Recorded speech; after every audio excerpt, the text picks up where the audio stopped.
Good evening. Welcome to the latest edition of Storm Report Live. We presented by JC Tractor. One of the co-hosts, Chris Sipperly, the general manager and co-owner of the Storm. We're also joined by Adam Sambrov, the co-host, as well as the offensive and defensive line coach for the Storm. And tonight we're joined by Zaeqwan Cancer. With that, we'll hand it right off to you, Adam. See, my little thing tonight says, "If you know, you know." That's the message. That's right. Yep, 100%. So how we doing this evening, Zaequan? Nice to talk to you.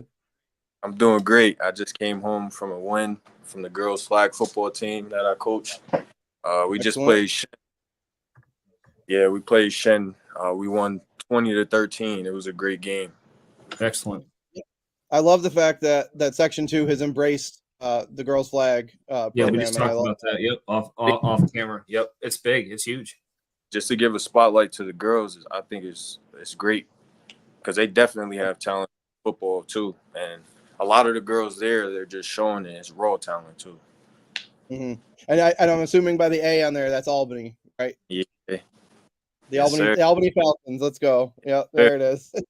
Alumni 2018. That's when I graduated. Okay. So that kind of is a great segue. So I will start with, like I've been with many of the other interviews. Tell me when you first, started playing the game and some of your influences, when you first started putting on the pads and playing football. All right. So I first started playing football when I was about 12, and I started playing for Albany Pop Warner. It was junior year at first. My first year, we didn't do too good, but I learned a lot. And in my second year, I played with older dudes because it was we had to get weighed in and stuff, and I was a little bit bigger. So I played with dudes, and I had to get tested, and I passed the test, and that's when I knew, like, football was for me. I was going against all the older dudes and beating them or doing better than I was the youngest kid on the team. So it just gave me the motivation to just keep going. I could finally do something with myself and, see positive things. Basically. How did you get into the game? Family or somebody, a coach was like, "Hey, I see you're super athletic." Like, how did you get involved in playing? Because that's, a lot of the people I've talked to, and a lot of that is like, oh, they get in when they're like 7 or 8 years old, and they're doing it when they're in elementary school. You were a little bit older. Yeah, I'm not gonna lie. I've been inspired to play football. I just never got into it. But the person that inspired me was my father. He played for the Albany Maulers, and he won rings too. He won 2 championships. So me watching him and actually going to his games when I was younger, I think I went to an actual Super Bowl tour game, and it was either Jersey or Miami. No, not Miami. I was too young. It had to have been Jersey. It was like a play.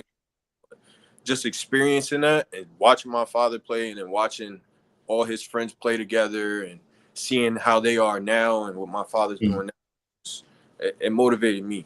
And then seeing what I'm doing now too also. I'm playing for a semi-pro team. I'm playing around the same age where my father was playing, so time for me. It's time for me to show my powers, I should say. I always tell the kids to turn their powers on when it's time.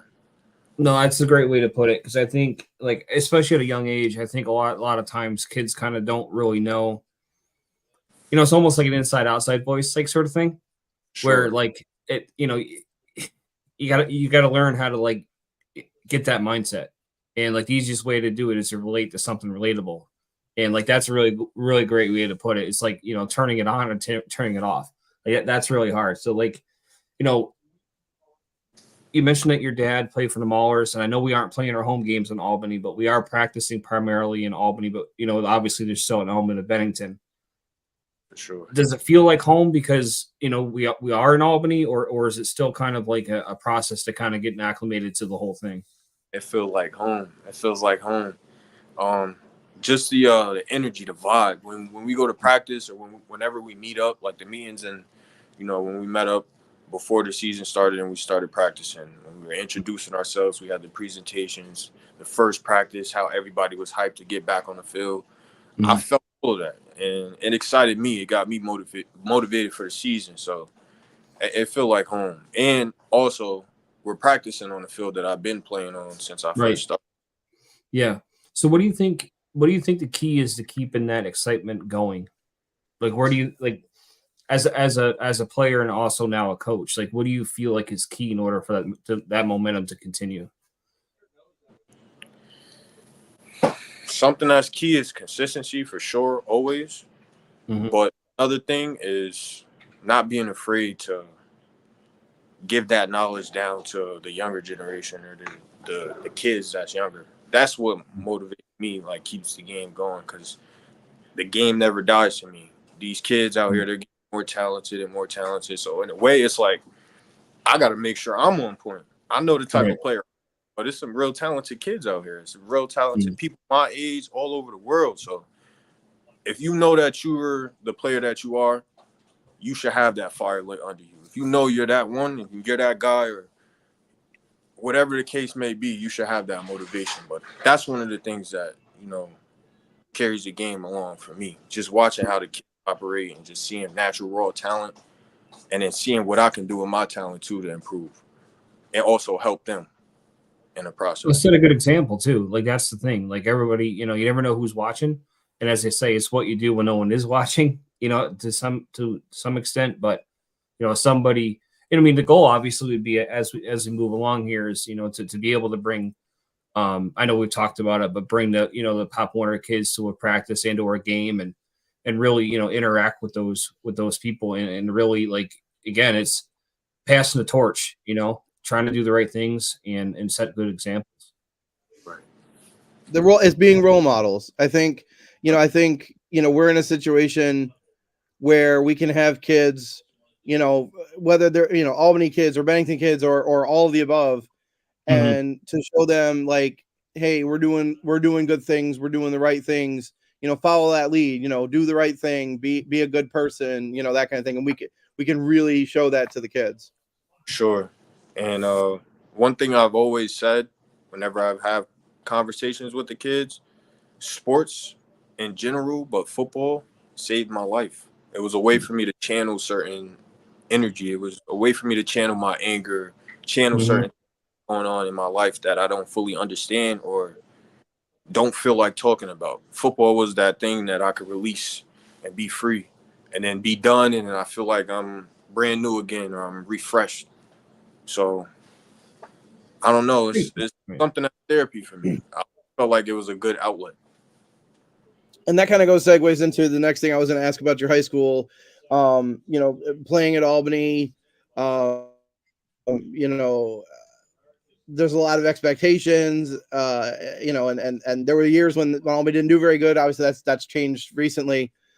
Just talk about your time, playing in school and being able to, do that, be able to use football as for lack of a better term, a way to soothe yourself, when you're having issues or you're feeling a certain way, Right. So having the game. my freshman year, I got a unique story. So my freshman year, um, I started out in JV, you know, was practicing. The varsity coach had a liking for me, and I ended up taking a test, a fitness test, to try out Hmm. for my freshman year, and I made it. I made the team. That was big for me. Played a few games. The second game of the year, broke Oh my wow. pelvis. Oh geez. How'd Right. you how'd you do that? Was that like a It was like a like a freak. backwards contact sort of thing? Like you went backwards? No, I was actually going forward. So basically, the doctor said instead of me pulling my muscle, my hamstring muscle, Yeah. it pulled off a piece of my bone. Oh shit. Right. It was a freak accident, but it also it taught me something. I was Mm. discouraged, but I learned the lesson from that, and it still motivated me to continue to play football. So right after that, I did physical therapy, got back into getting in the gym, working out. My Mm. sophomore year, Albany got their first win. It was postseason. It was a postseason, like a what do you call we just get Crossover. yeah, crossover, right. It was a crossover game, but Albany didn't get a win in many years. Um so that was just something big. And then the year after that we had a winning season. And I played linebacker. I had some of the best years and I just seen the improvement. So just that injury alone taking me out of something that I loved motivated me to just do better. That was something that was big in the beginning of high school, I would say. And Now, then, but go ahead. Sorry. No, I was gonna say so. So then, you graduate from Albany in 2018. What happens then, and then talk about now. A few years later, and being like, okay, I'm gonna put the pads back on, and let's give it a shot. Like you said, kind of following your dad's footsteps. for sure, playing- after high school, I went to Morrisville State. That was a great opportunity. Just going to college and playing under a college football team, being on a team with 150 people, just looking around. Right. It was a great experience. We all having on the same color. It was a great experience. I learned a lot. I gained discipline and gained knowledge of the game itself. We sat in rooms and watched ourselves, studied ourselves, watched film, went through plays. It was something that I never really did before, but it helped me as far as with the game.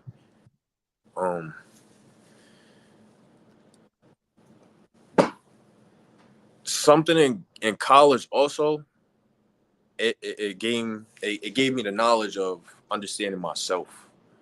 We had meal prepping, we had protein shakes, we had the weight room, full access.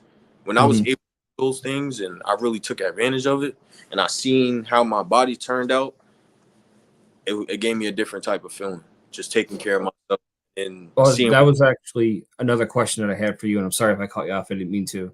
It's You all also good. have, Real Deal Athletics. Was that Yes, sir. is that what ultimately opened the door for you to kind of go down that path, and maybe talk about that just a little bit? Sir. All right, so what opened the door for Real Deal Athletics was Albany Pop Warner, the flag. I had an opportunity to head coach, and I always used to say to the kids before we get into the play, we always used to go through plays and practice it before we actually were ready to play. I tell them to call out real deal to each other, so they say it out loud, and then they do the play, and I make sure they execute, and every time they execute it. But going through that and going through the process, we finished out that season undefeated. So I told myself, I want to carry something on. I want to carry a legacy. I want to make something for myself. And I came up with Real Deal Athletics. And Real Deal Athletics is basically an athletic business. What I came up with is personal training and also athletic merch. So I plan on coming out with, like hoodies, gym attire, accessories for the football field, socks, sleeves, different helmets. And then I also plan on giving out like personal training for the kids, for adults on the field, for speed and agility, and also in the weight room also. And beforehand, I was doing workouts with the kids with Pop Warner and just throughout the city for free. Just going out there, working with whoever's out there, right there on the field that we practice on too. I was going to ask you that. That was my next question, because I did. Me personally, I'm not super familiar with the Parks and Rec division of Albany. Being from where I'm from, and had the opportunity to kind of take a look in there. And I tell you what, they do a lot of really good things with those kids in that building. I was really impressed. Sure.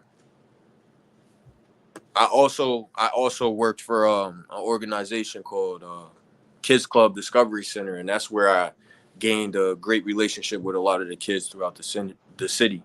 I feel like, me being tapped in with certain organizations and Kids Club Discovery Center being one of them, for sure, it helped a lot with everything else that went on as far as like personal training, helping the kids. I always was working with kids.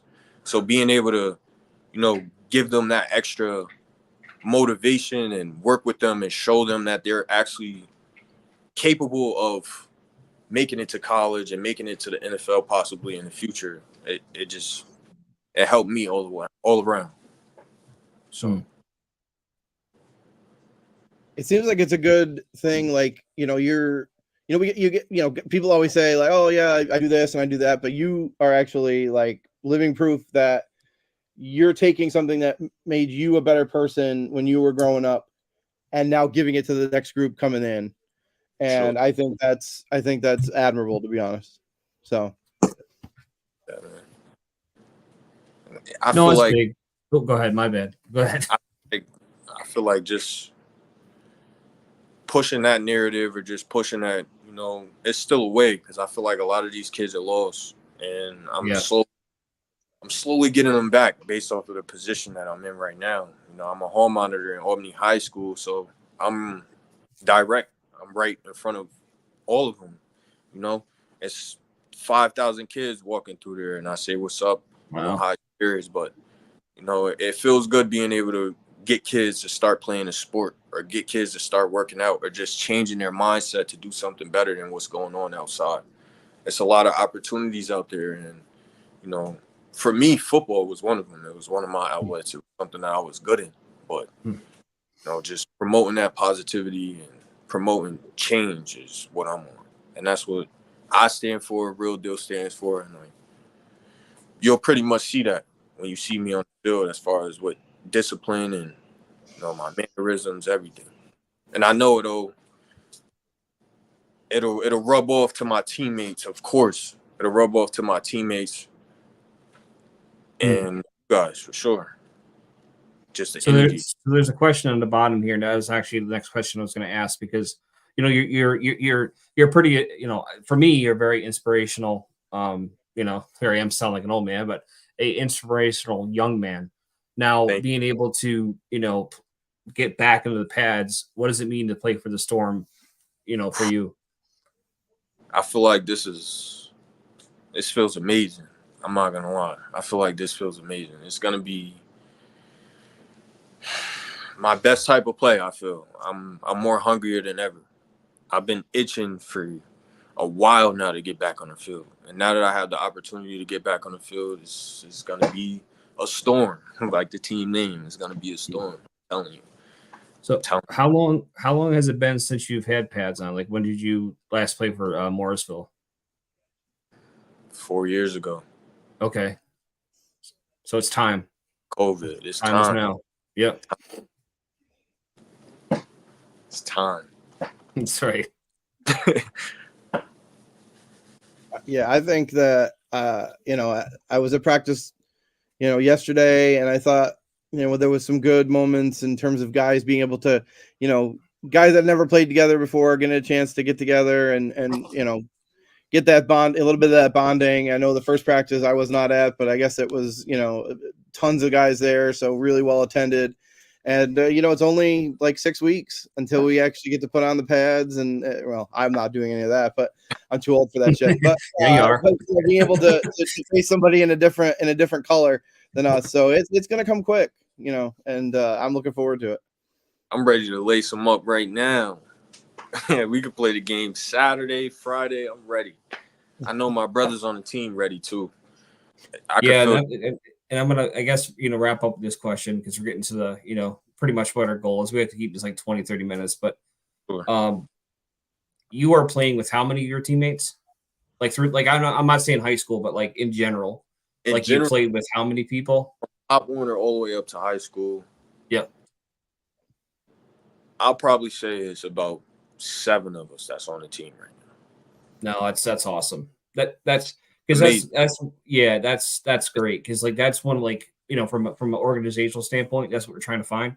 We're trying to find I wouldn't say a core, but yeah, I think you know what I mean. Like a group of guys that like have history together that can help us grow and ultimately lead the way, you know. And like we're excited, you know, for the season. You know, we kick off, as Adam said, in less than 2 months, and we get to play our in-state rival, the Ravens. So I'm ready to go. I don't know about everybody else, but I think we're good to go. They better be ready. Not ready. They're not ready about to happen, man. Yeah. Tell they left tackle up. What's that? I said tell they left tackle lace up. It's time to lace his boots up. Yeah, better have the head in the swivel. Day. Adam, did you have any other questions that you want to ask him, or are you? I think we're good. I think we're good. I think we're good. We'll give Zaequan the rest of the evening to himself, and I guess we'll see everybody. We'll see everybody, you know, later on. All right. Sir. See you guys.